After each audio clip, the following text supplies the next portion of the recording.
Welcome to the Talent Pathway Manager presented by James Clifford on behalf of Essex Cricket.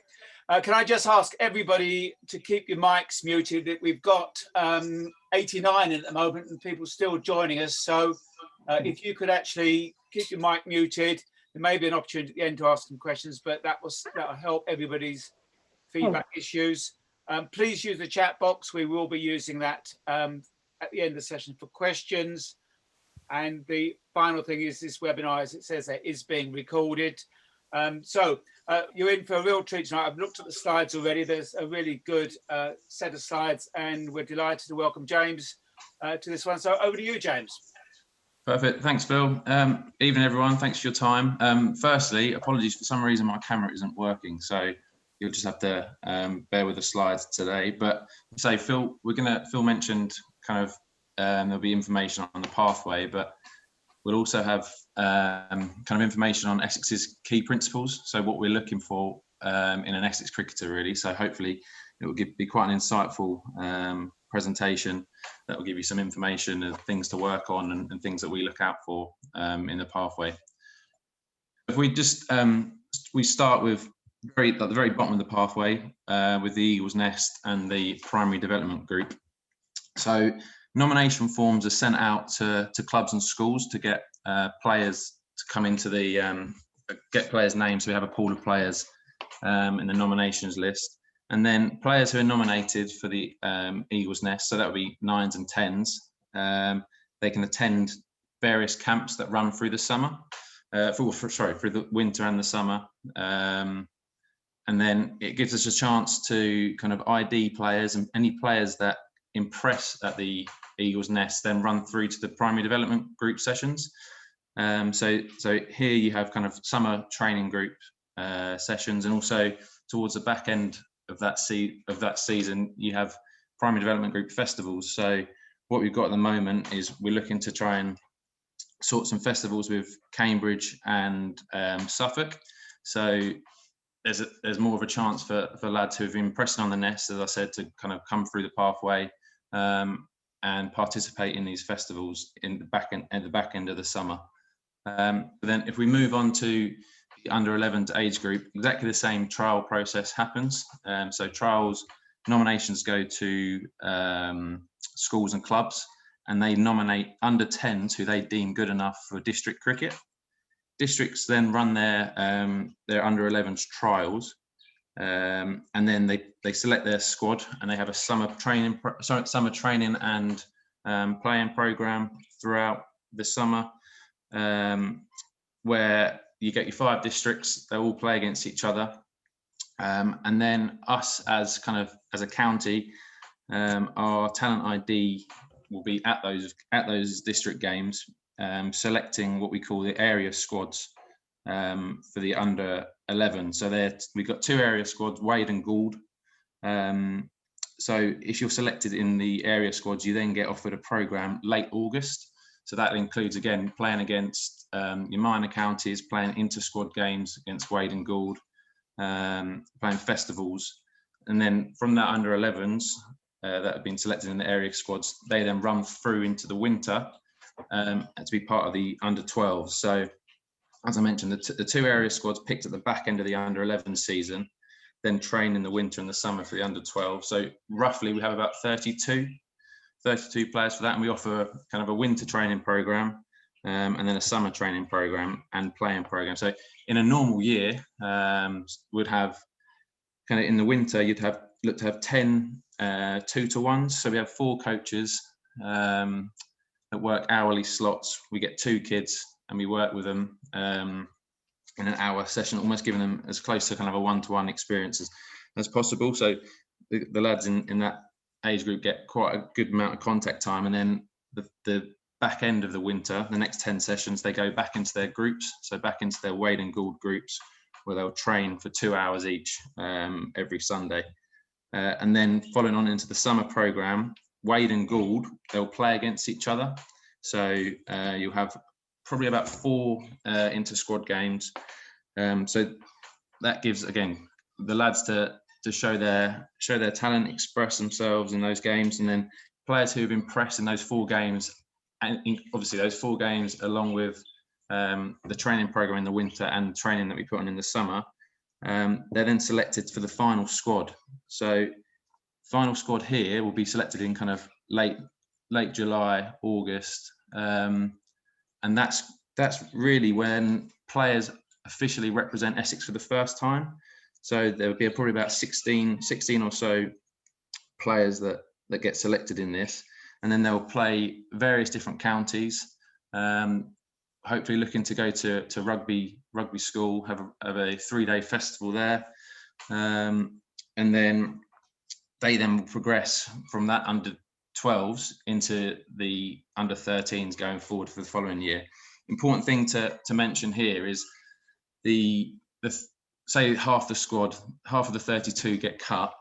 They then go back to their districts to play under 13 district games. So as I say, you might come out of the system at one point, but something with the pathways, it's like to think it's not a pyramid system. You can come in, there's multiple different entry points. So if you come out at one stage, there's always a process to feed back in and then work hard to progress through the pathway. Then obviously, as I mentioned, county age groups, players will then train from November to December. So if we use the under 13s, for example, they've played their games finishing in September, have October off. You'll then have November to December with some winter training. And then in a normal year, player assessments will happen in January.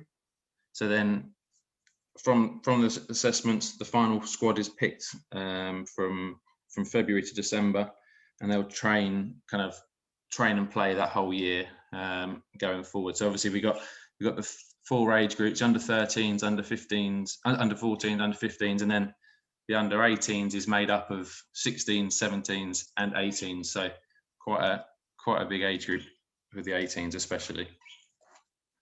And then alongside of our age groups, we have the elite program. So the EPP made up of under 13s and under 15s. So players who we deem to be showing great potential to excel through the pathway and then go on to the academy. They're selected for the EPP, a pretty small group. So again, it's an elite program that runs alongside the county age group plan. So county age group will have their training, say, on a Monday night. EPP will have their training every other Thursday, every Friday, and every other Sunday. Kind of mirrors similar plans to the academy. And as you can see there, the academy consisting of under 16s to under 19s. And again, players who we deem to be showing potential to progress into the professional game. And I say that was just a brief kind of overview of the pathway. What I want to kind of go on to now and spend a little bit more time on is the selection of players and what an Essex player looks like. So as you can see at the bottom there, selection and talent ID is based on what we call our key principles. So our key principles are a group of characteristics that we believe to be important for an Essex cricketer. It's put together from the first team coaching staff and runs down through the whole of the pathway. So I was listening to a podcast actually the other week about Brendan Rodgers, and he has a pretty similar approach at Leicester. So he's got his playing philosophy that runs down throughout all the age groups. So when players come into the first team environment, it's not too foreign for them, and it's kind of similar sort of thing.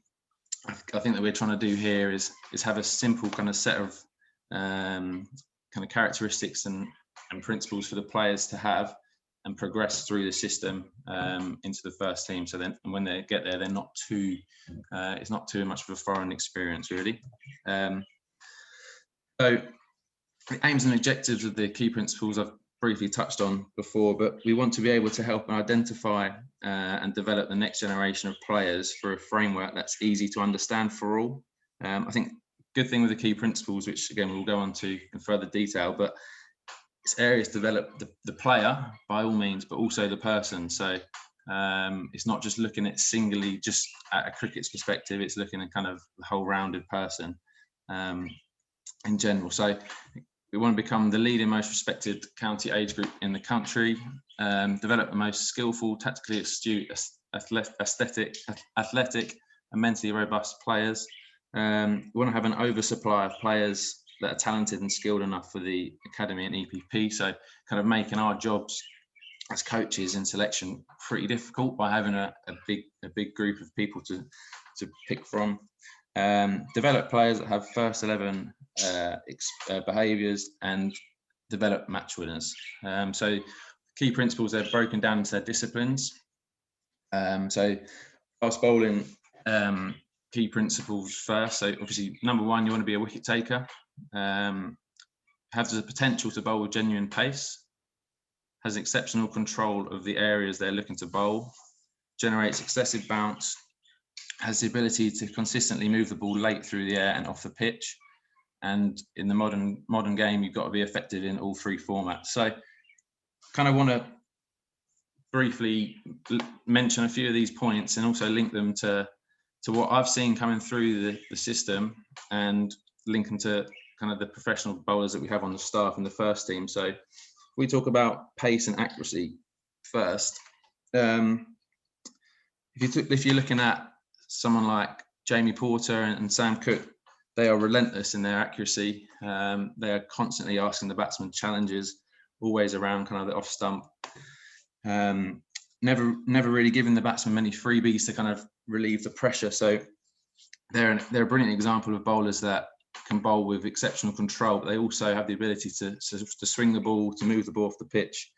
And again, they bowl with good enough pace to trouble county professionals, albeit it might not be the quickest that we have on the staff, but again, very, very effective in their own rights. If you're looking at pace, one thing that I see quite a lot with our bowlers coming through the system, and I know Andre now, the fast bowling coach, is massive on this, is working in straight lines. So with the straight lines, bowlers coming in to the wicket with a straight line, their momentum going through the crease is going towards the batsman. Therefore, all their energy is going towards the batsman. Hopefully, no energy is lost, which will equate to pace being right up there. What I can tend to see is bowlers at a young age falling away, whether it's not being strong enough in their back foot contact or through the crease to fall away. Momentum then goes towards the offside, and then kind of they're losing a bit of pace and energy going through the crease. So I think that's something that I've seen quite a lot, which could be worked upon with our bowlers, definitely. Again, talking about excessive bounce, creating excessive bounce.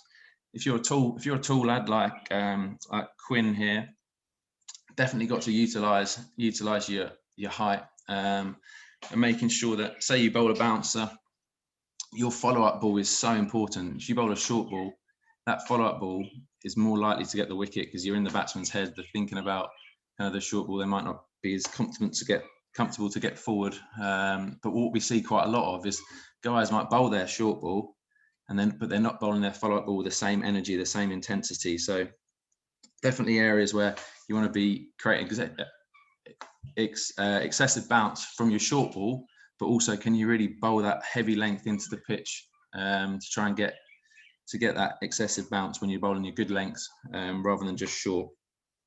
And the final point to talk about here is kind of being effective in all three formats. As I mentioned, in the modern game, you've got to be effective in all three formats now. You've got to be able to adapt. You've got to have different plans. And I think a massive thing for me is becoming an independent thinking cricketer. So you're going to have all your coaches help you along the way, which is great. But when you're out there fending for yourself, you're not going to have us next to you helping you along the way. So you've got to be able to think for yourself on your feet. So, for example, I think quite a good thing to think about would be in the recent Test series against Sri Lanka. They're quite slow wickets. So someone like Jimmy Anderson, he had to think on his feet at the start. You can have your catches behind the wicket because the ball's hard, the ball zips through, and you'll get a few caught in the slips. But when the pitch starts to slow down, how are you going to get your wickets? What are you going to do? So a slower pitch, bring your catches in front of the wicket, more likely to get catches in front and then behind in the slips. And I think if you were watching the series, you would have seen Anderson got a wicket caught catching in front of the wicket. So it's things like that, working out working out the wickets, working out different plans to different batters, and executing through there. So we move on to the spin bowling key principles. Again, got to be a wicket taker, someone who puts lots of revolutions on the ball, causes lots of spin, drop, drift, drop and bounce, has exceptional control of the areas they're looking to bowl, enjoys bowling under pressure, and again, effective in all three formats. So got two spinners up here from the club, Simon Harmer and Aaron Nidger. First of all, obviously Simon Harmer's had a massive impact at the club going over the last few years. And I would urge you all, whether you're a spinner or in general, but especially if you're a spinner, if you've got the chance to go and watch Simon Harmer bowl any games on the TV or go down to the ground, I encourage you to do that, because we're lucky really to have probably arguably one of the best spinners in the world at our club. And I think if you can learn off him and go and see him in action, you'll understand exactly how good he is, and how, as we mentioned here, exceptional control of areas he's looking to bowl. He is relentless. He's able to constantly hit the same area that he's wanting to, and with that, it gives him the ability to set batters up. The worst thing I think as a bowler in general, but especially as a spinner, is to give a batsman easy singles, get off the mark, rotate the strike. Because as a spinner, as a bowler in general, you want to be able to develop a plan to a certain batter, and if they keep rotating the strike, you're not going to have the batter in a position where you can work out a plan how to get him out. So he's brilliant at that. Other things, again, that link here, he puts a load of energy on the ball. He gets lots of his wickets from the amount of drop that he gets. So batters caught kind of around the pad, thinking the ball's there to defend, and it just drops in the last minute. Obviously, he spins the ball a lot. That's key for a spinner. As silly as it sounds, if you don't spin it and you're a spin bowler, then you're just a slow bowler. So being able to spin it is key. Give it a big rip. And he's really aggressive through the crease. So what I mean by that is, in this picture here, you see he's nice and tall. He's got quite a nice rhythmical approach to the crease. And when he gets to the crease, that back leg really drives through. So when that back leg driving through the crease, there's a lot of action on the ball. And say that really helps kind of the ball drop, drift, spin and bounce. So he's a really good one, as I mentioned, to make sure you spinners out there learn off him, go and have a look. But equally, Aaron Nidger, they're slightly different bowlers, but Aaron is constantly threatening the stumps, bringing bowled LBW into play with that left arm, a slightly different angle. But one thing that Aaron has showed, especially the year before, was he enjoys bowling under pressure. In the 2019 Blast final, he hadn't played a game all season, thrown into the deep end, thrown in at Edgbaston in front of 25,000 fans. His first game, he's got to deliver on a spinning wicket. There was pressure on him, and he did really, really well. Got 3 wickets in the first game, and then bowled really nicely in the final. And obviously was a major part of that winning side on that day. So moving on to fielding, athletic and moves effectively, has great hands, is able to catch the ball cleanly, is agile, can dive side to side, has a strong, robust throwing technique, anticipates and shows the awareness of reading the game. And massive for me is huge. You've got to love fielding. I am massive on this. You've got to love it. If you love it, you'll get better at it. Have pride in your fielding. It's the one thing realistically you're guaranteed to do when you go for a game of cricket.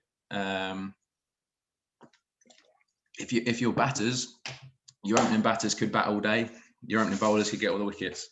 You're guaranteed to field. So to take pride in it, as I mentioned, and don't neglect it. I think it's so important. I think lots of people spend loads of time on batting and bowling, but sometimes I think fielding can get neglected, and it definitely shouldn't be like that. Realistically, if you've got two players who are pretty similar, one's averaging, I don't know, one's averaging 30, the other one's averaging 29, say, both offer similar to the team in terms of their batting, you're going to pick the better fielder. You don't want someone kind of wasting opportunities, leaking runs in the field. So one thing I want to talk about here and just single out is anticipation. So anticipation is, I think, is probably the most important thing really to become a really good fielder, and kind of separate you from the others. If you wanted to get that head start in front of players, anticipation is key, and it comes from playing a lot. It comes from watching the batsman intently, and trying to get a head start to almost find out what that batter's going to do and then be able to react to it. So you don't have to be the quickest player in the world to cover the ground. If you anticipate, you're already a few kind of precious seconds in front, or milliseconds that will make the difference. So if you see these three pictures here, for example, you've got Sam Cook, who took this one-handed catch, and that was from anticipating as well. He's fielding at point to a left-hander, and the left-hander shaped up to reverse sweep it, and he's already started to move as he's seen the batter kind of shaping up to the reverse sweep. So he's already kind of anticipated where that ball might go, and then he's managed to get a full-strength dive. And if he didn't anticipate that split second before, the ball would have gone past him. So it's fine margins with fielding, which really does make a difference. Onto the wicket keeping. Adds energy and confidence to the fielding unit, is athletic and moves feet effectively. Is agile and can dive, has great hands and can catch the ball cleanly, shows concentration and able to take difficult chances, has a repeatable sound, technique and posture. So again, we're lucky to have an exceptional wicketkeeper at the club that everyone say, again, just like I was talking about spinners to watch Harmer. In general, if any of you get a chance to go down to Essex and watch, just go down and really look and see how the players go about their business. So for a keeping perspective, you'll see that Adam Wheaty's very, very agile. He's quick on his feet, moves really well left and right, and he's able to dive and take the half chances. So that especially low down to his right hand side, he's really good at those. They're really tough catches for keepers, and he makes them look pretty easy. But it comes from consistently catching the ball cleanly. Again, as one of these key principles mentioned, he consistently catches the ball cleanly, but he's grooved that from hours and hours of simple practice, getting the basics right, and staying in strong positions and making sure that his head and hands are constantly working together. So what I mean by that is, you'll see again with all these pictures here, the guy's hands aren't too far away from their head. The second the hands go away from your head, you're then kind of limiting the percentage of how cleanly you're going to take the ball. If your head and hands work together, you're constantly watching the ball right into your hands, and that's where you can increase the percentage of taking the ball cleanly. So that's especially with Adam Wheaty, you very, very rarely see him making any errors, because he does the basics well. Head and hands work together, and that goes a long way to really excelling as a wicketkeeper. And moving on to batting, again, kind of goes without saying, has the ability to score runs, but more importantly, score big runs that help win matches. It's all good and well scoring 100 here and there, but are you putting in that performance to win that match? So, argument's sake, 100 off 50 overs looks good, but potentially a guy who's come in and got 30 really quickly to change the course of the game, that innings is more valuable in that game setup. So can you score big runs to help win the matches, important runs? Got to play pace well, has an effective technique to survive against the short ball, is balanced and still at the point of release, has an effective method when playing spin, and again, just like the bowling, can adapt to all three formats. So again, if I just single out a few areas here, so obviously again, Essex, we're blessed, we're lucky to have some of the best players that have played the game. So Sir Alistair Cook, he is absolutely exceptional, goes without saying, against both pace and spin. He's incredibly strong on the short ball, which is something that is so important as you go up through the age groups. At the younger age groups, you can get away with not potentially being as strong on the short ball because bowlers aren't quick enough to kind of trouble you. But as you go through the age groups, bowlers will kind of exploit that, and if they see it as a weakness, they'll keep kind of bombarding you with that short ball. So if you get comfortable and confident with that and can score off it, makes your life a lot easier as a batter. And again, kind of links into the second point. He has an incredible ability of scoring mass amount of runs, but really important runs that go on to win the game for his team. So all the hundreds he's got for Essex, I'm sure he probably would remember the innings that he got against Somerset in the second innings in the county championship in 2019, where he got 50, but he survived that really tricky period on a really tough wicket for Essex to become the champions again. So again, it's really important when we score our runs as well as how many we score. If we also look at kind of the point about playing spin, and recently I'm sure you all would have seen Dan Lawrence making his debut in Sri Lanka. What Dan did well, I think, that game and throughout his career, but he had a real clear game plan against the spin. Just because it was his first Test match, he didn't want to kind of shy away and go away from what he's been doing so well to get him there.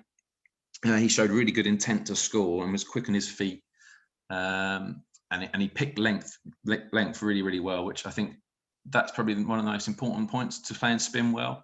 Is are you able to pick length well? So if you look at, again, watch the TV, keep learning. If you look at Joe Root and Dan Lawrence, for example, in the Test match, they were really quick. They were forward and back, really decisive in their movements, and they weren't getting stuck in the crease. If they were coming forward, they were coming right down the wicket, meeting the ball right out in front. Or if they were playing back, they were utilising their crease. So the area where the margin for error for the spinners was so much smaller because they were able to move around a lot. And again, just briefly mentioning Joe Root, you would have seen, again, he had a very clear game plan against the spinners in Sri Lanka, looked to play off the back foot. His sweep was his boundary option, and he utilised that, all forms of those sweep, utilised that really well. And just as I mentioned about Dan, they were both very quick on their feet. So I think you've got to be quicker on your feet against spinners than you have seamers. You think seamers, you just kind of react at 90 mile an hour, for example. It's just a small movement and then you go. But with spinners, being able to kind of get forward and back and get into positions quickly to pick up length, you've got to be really quick on your feet. So we then move on to character key principles. Players that show fight, they thrive in the heat of the battle, have resilience, so use of setbacks and disappointments as a source of motivation to drive them to future success. Shows willingness to learn and adapt, so they're open for coaching information and can self-manage in training. So that self-management kind of links in with what I mentioned earlier about becoming independent thinking cricketers. So working things out for yourself after your coach has explained a bit of information to you. Has the ability to perform under pressure. So effective execution of plans, tactical choices and judgment calls in critical moments. And then has a tireless work ethic that goes beyond what is asked of them to gain success for themselves and also the team. So again, a point that I really want to kind of pick out here is resilience. I think resilience for all you lads coming through the system is really key. I think to be honest, and that's the reality of kind of the pathway that we're in, is you're not always going to perform well. You're going to have games where guys get on top of you, and you just got to be able to bounce back from that, and go again, kind of put it to one side and pick yourself up and have the confidence that you're good enough and you're going to carry on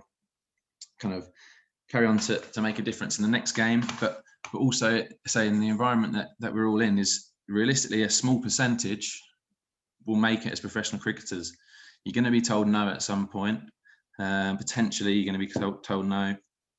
But do you have that resilience to, you know what, I've been told no, I'm going to go home, I'm going to work really hard and come back and prove them wrong. There's so many people out there that have been told no and then worked really hard. So for example, someone in the team, someone like Sam Cook, he was coming through the system, kind of trialing at under 13s, under 14s, and didn't get in. Thought he had some good trials, just didn't get in.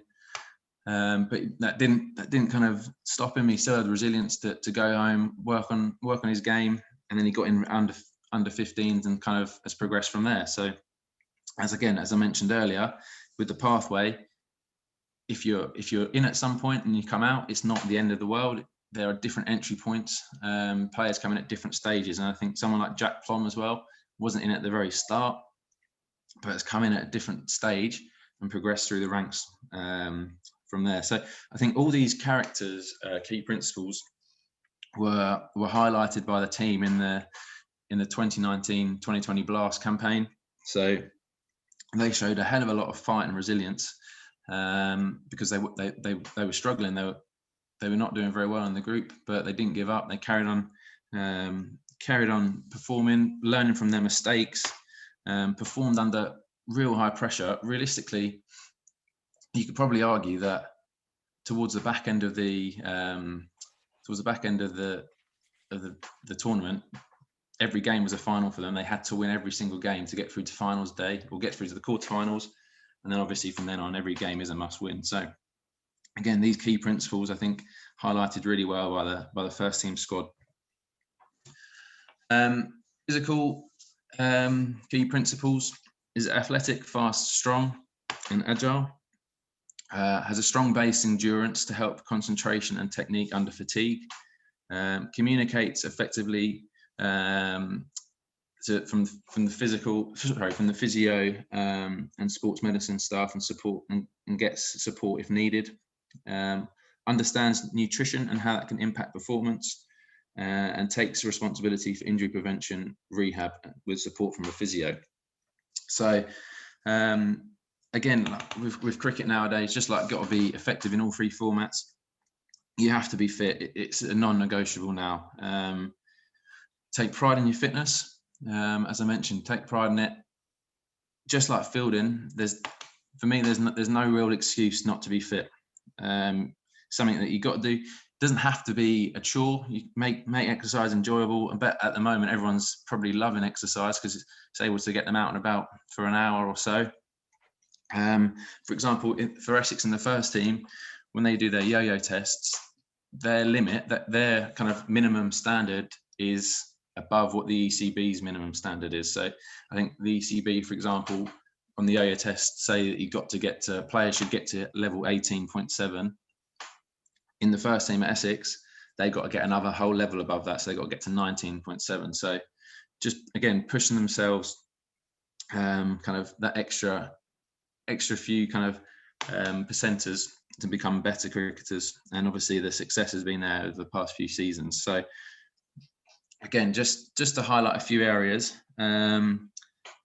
a strong kind of base endurance is massive for me. So that relates to bowlers and batters. So again, for bowlers, that strong base endurance, can you come back for the third and fourth spell in the day if you're playing kind of all day games, and bowl those overs at the same intensity as you did for the first and second? It's hard work, but kind of a base endurance will really, really help that.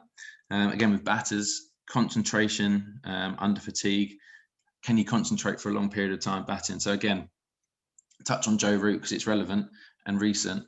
He showed great kind of concentration in Sri Lanka in that heat to battle through and bat all that time without giving his wicket away. And fitness is key for that.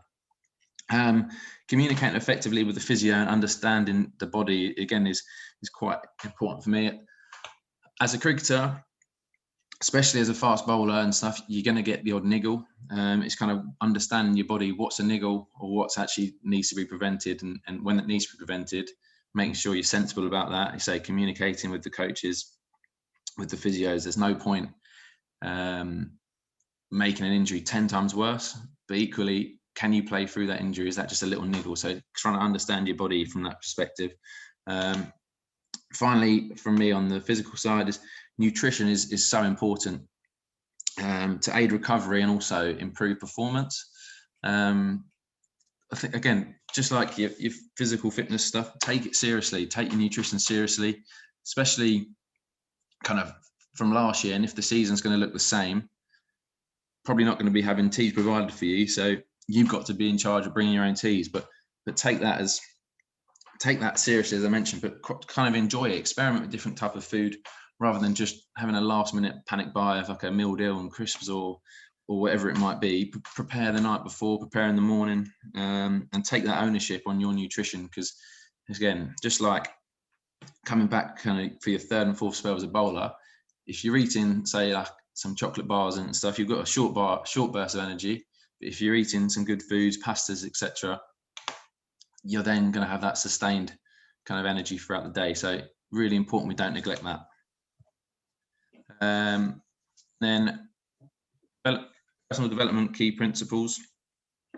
This area, kind of, as I mentioned, could be related to developing yourself as a person as well as a player. So a whole all-rounded cricketer, an all-rounded person. So understands what it's like to be a positive role model within the cricket community, communicates effectively, demonstrates personal organisation and management, and then plays other sports to help assist all-round athletic development. So again, I'll just run through these areas here. When you represent Essex at any stage at the age groups, you're a role model for the club. So especially if you're wearing that kind of your top with that badge, you're a role model. So the behaviours that you portray is vitally important. Communication with others and coaches. So again, if I just mentioned kind of if you're feeling injured, let the coach know, communicate effectively, or stuff like time management. As we mentioned, if you're late, again, let the coach know. But it doesn't just relate to cricket. This is all kind of all walks of life. The skills that you can learn here will benefit you in your whole life. And then I say, the final point, encourage lots of sports. So there's so many sports that have kind of direct crossovers into cricket that can really benefit your progression through the game. So for example, football, hockey, the kind of the movement patterns that you'll learn in football and hockey will really help with your fielding, for example. So there are key kind of crossovers from sports that can really benefit. That's all the key principles. And just the final point from me is kind of the plans going forward for the 2021 season. Probably comes as no surprise, but with everything that's going on, there's not going to be any training indoors. So when restrictions allow, we're currently in the process of planning how the kind of next steps look, and we will know more when we get more information from kind of the ECB and when restrictions lift. So we're hopeful to organise a summer training programme, and then get as much cricket as possible for everyone, for all age groups. It's going to be a really busy, hopefully going to be a really busy, jam-packed season, and we want everyone to have the most opportunity to kind of excel and express themselves and have some fun, enjoy playing cricket again for Essex. So we're working on plans at the moment.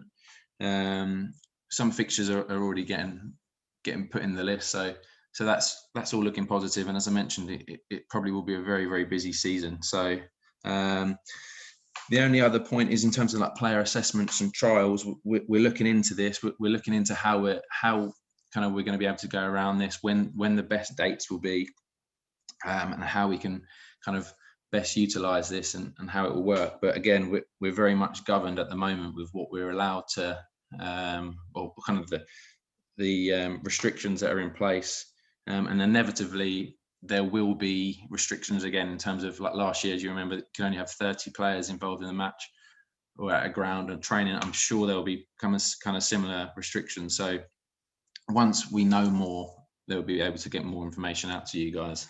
And in terms of that, that's all. I don't know if Phil, if you want to say anything else. Yeah, thanks very much. That's really great, James. Really example.